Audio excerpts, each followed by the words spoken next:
Alright folks, got another live one here for you for Scam Alert. This one, dated March 5th, 2025, is a phishing email that has been sent to several people in our area, and they've actually fallen for this one.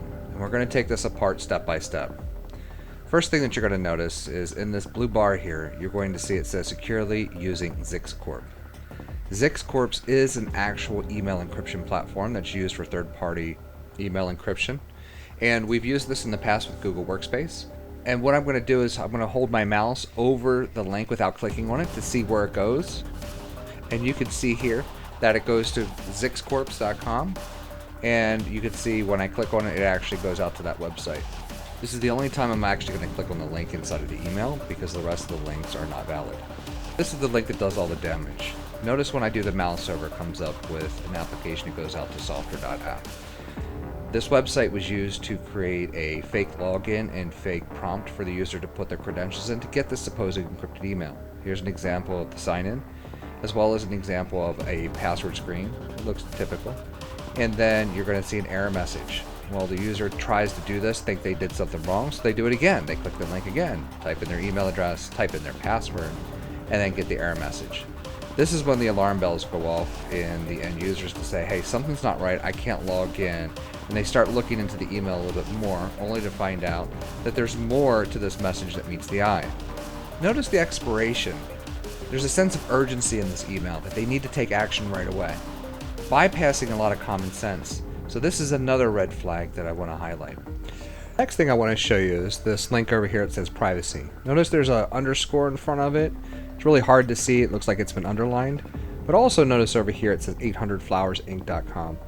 which points to their privacy policy, not the privacy policy of the person I'm receiving the email from. So that's another red flag to watch out for.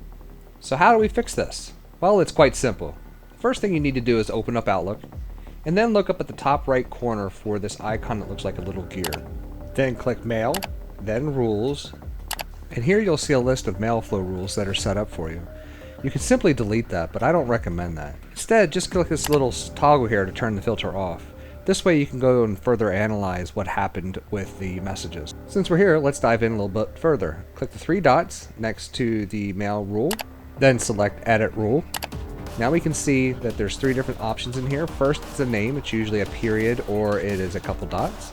Then there's a condition, usually after the date that it happened or a different time. And then there is also an action. What does it do? And this is the most important part. This is what happens to the mail when it comes into your inbox. First, it's marked as read, and then it's moved somewhere. It's either moved to archive or conversation history.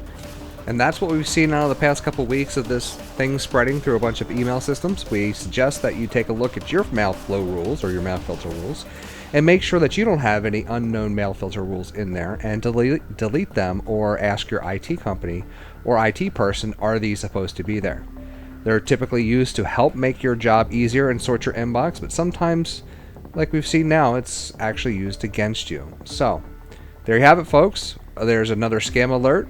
Keep an eye on your email. If you don't know, don't click.